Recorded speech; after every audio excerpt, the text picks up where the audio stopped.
ವಿಶೇಷ ಚೇತನರ ವಾರ್ತೆಗೆ ಸ್ವಾಗತ. ಸ್ನೇಹಿತರೆ, ನಮ್ಮ ಚಾನಲ್ ಹೊಸದಾಗಿ ನೋಡ್ತಾ ಇರೋರು ಚಾನಲ್ ಸಬ್ಸ್ಕ್ರೈಬ್ ಆಗಿಲ್ಲ ಅಂದರೆ ಈಗಲೇ ಸಬ್ಸ್ಕ್ರೈಬ್ ಮಾಡ್ಕೊಂಡು ಈ ವಿಡಿಯೋಗೆ ಲೈಕ್ ಕೊಡಿ. ಪ್ರತಿದಿನ ವಿಶೇಷ ಚೇತನರ ವಾರ್ತೆಯನ್ನು ತಪ್ಪದೇ ವೀಕ್ಷಿಸಿ. ಬೆಳಗ್ಗೆ ನಾನು ವಿಡಿಯೋ ಹಾಕಿದ್ದೆ, ಅಂದರೆ ನಮ್ಮ ಗ್ರಾಮೀಣ ಪಂಚಾಯತಿ ಕಾರ್ಯಕರ್ತರ ಮರಣ ಪರಿಹಾರ ಕುರಿತು ಒಂದು ವಿಡಿಯೋವನ್ನು ಮಾಡಿದ್ದೆ. ಅದರಲ್ಲಿ ಕೆಲವು ಕನ್ಫ್ಯೂಷನ್ ಆಗಿದೆ, ಸ್ವಲ್ಪ ವ್ಯತ್ಯಾಸ ಆಗಿತ್ತು. ಅದನ್ನು ಸ್ಪಷ್ಟೀಕರಣ ನೀಡಲು ನಿಮಗೆ ಮತ್ತೊಂದು ವಿಡಿಯೋನ ಹಾಕ್ತಾಯಿದ್ದೀನಿ ಸ್ನೇಹಿತರೆ.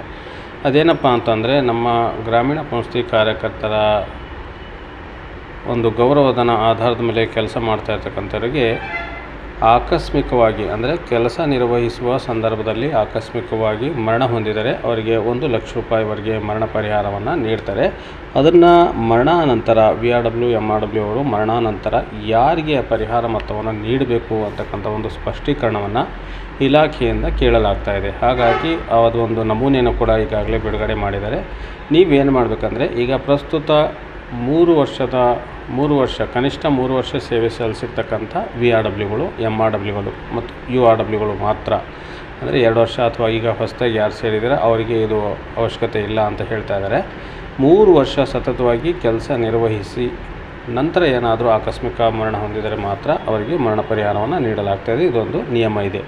ಈಗ ಪ್ರಸ್ತುತ ನಾನು ಗ್ರಾಮೀಣ ಪಂಚಾಯತಿ ಕಾರ್ಯಕರ್ತರ ಮಾಹಿತಿ ಫಿಲ್ ಮಾಡಬೇಕಾದ್ರೆ ಒಂದು ಕನ್ಫ್ಯೂಷನನ್ನು ಉಂಟು ಮಾಡಿದ್ದೆ. ಅದನ್ನು ಸ್ಪಷ್ಟೀಕರಣ ಮಾಡ್ತಾ ಇದ್ದೇನೆ. ಅದೇನಪ್ಪ ಅಂದರೆ, ಈ ಫಾರ್ಮೆಟನ್ನು, ಈ ನಮೂನೆಯನ್ನು ಎಲ್ಲ ಪ್ರಸ್ತುತ ಕಾರ್ಯನಿರ್ವಹಿಸುತ್ತಿರುವ ಎಲ್ಲ ಪುನರ್ವಸತಿ ಕಾರ್ಯಕರ್ತರು MRW VRW URW ಎಲ್ಲರೂ ಕೂಡ ಈ ಫಾರ್ಮೆಟನ್ನು, ಈ ನಮೂನೆಯನ್ನು ಭರ್ತಿ ಮಾಡಿ ಕೊಡಬೇಕು. ಆ ಒಂದು ನಮೂನೆಯಲ್ಲಿ ಕೇಳಿರ್ತಕ್ಕಂತಹ ಹೆಸರು, ಅಂದರೆ ಈಗ ಕೆಲಸ ಮಾಡ್ತಾ ಇರ್ತಕ್ಕಂಥ ಗ್ರಾಮೀಣ ಪಂಚಾಯತಿ ಕಾರ್ಯಕರ್ತರ ಹೆಸರು, ತಂದೆ ತಾಯಿ ಹೆಸರು, SSLC ಮಾರ್ಕ್ಸ್ ಕಾರ್ಡಲ್ಲಿರುವಂತೆ ನಿಮ್ಮ ಜನ್ಮ ದಿನಾಂಕ, ಬೇರೆ ಯಾವುದೋ ನೀವು ಆಧಾರ್ ಕಾರ್ಡಿಂದೋ ಐಡೆಂಟಿ ಕಾರ್ಡಿಂದೋ UDID ಕಾರ್ಡಿಂದೋ ಕೊಡೋಂಗಿಲ್ಲ.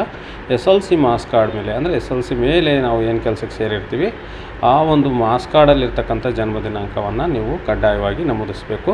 ಮತ್ತು ಈಗ ಪ್ರಸ್ತುತ ನೀವೇನು ಕೆಲಸ ಮಾಡ್ತಾಯಿದ್ದೀರಾ ಆ ಒಂದು ಪಂಚಾಯತಿ ಅಡ್ರೆಸ್ಸನ್ನು, ತಾಲೂಕು ಪಂಚಾಯತಿ ಆಗಿರ್ಬೋದು, ಪಟ್ಟಣ ಪಂಚಾಯತಿ, ಪುರಸಭೆ, ಕಾರ್ಪೊರೇಷನ್ ಆಗಿರ್ಬೋದು, ಗ್ರಾಮ ಪಂಚಾಯತಿ ಆಗಿರ್ಬೋದು, ಅದರ ವಿಳಾಸವನ್ನು ಕೂಡ ಅದರಲ್ಲಿ ಬರೀಬೇಕು, ಮೊಬೈಲ್ ಸಂಖ್ಯೆ ಬರೀಬೇಕು.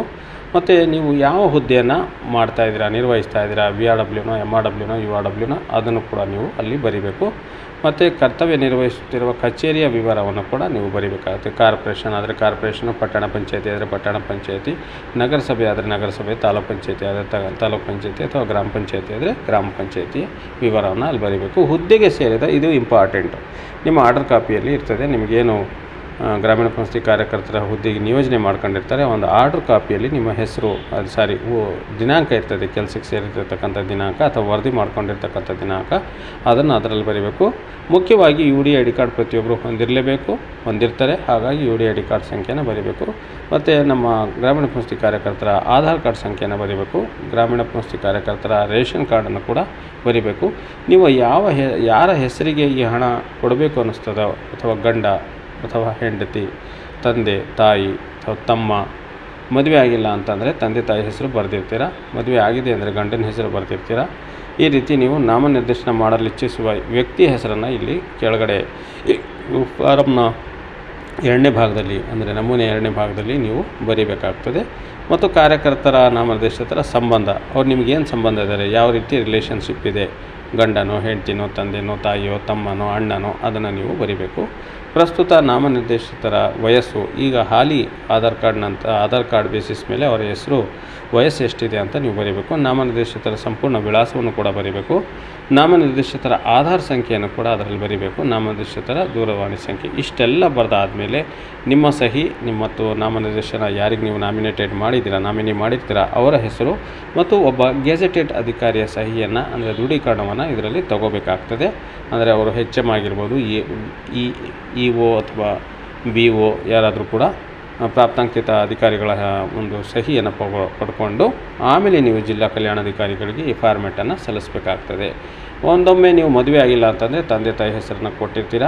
ಆಮೇಲೆ ನಂತರ ಮದುವೆ ಆದಮೇಲೆ ನೀವು ಅದನ್ನು ಚೇಂಜ್ ಮಾಡ್ಕೋಬೇಕಾದ್ರೆ ಆ ಒಂದು ಫಾರ್ಮೆಟ್, ಆ ಒಂದು ನಮೂನೆ ಜಿಲ್ಲಾ ಕಲ್ಯಾಣಾಧಿಕಾರಿಗಳ ಹತ್ರ ಇರ್ತದೆ. ಅದನ್ನು ನೀವು ಹೋಗಿ ಮತ್ತೆ ಚೇಂಜ್ ಮಾಡೋಕ್ಕೂ ಕೂಡ ಅವಕಾಶ ಇರ್ತದೆ. ಏನಂದರೆ ನಾಮನಿರ್ದೇಶನವನ್ನು ಚೇಂಜ್ ಮಾಡೋಕ್ಕೂ ಕೂಡ ಅವಕಾಶ ಇದೆ ಅಂತ ಈಗಾಗಲೇ ರಾಜ್ಯ ಸಂಯೋಜಕರು ದೂರವಾಣಿ ಮೂಲಕ ನಮಗೆ ಕರೆ ಮಾಡಿ ಹೇಳಿರ್ತಾರೆ.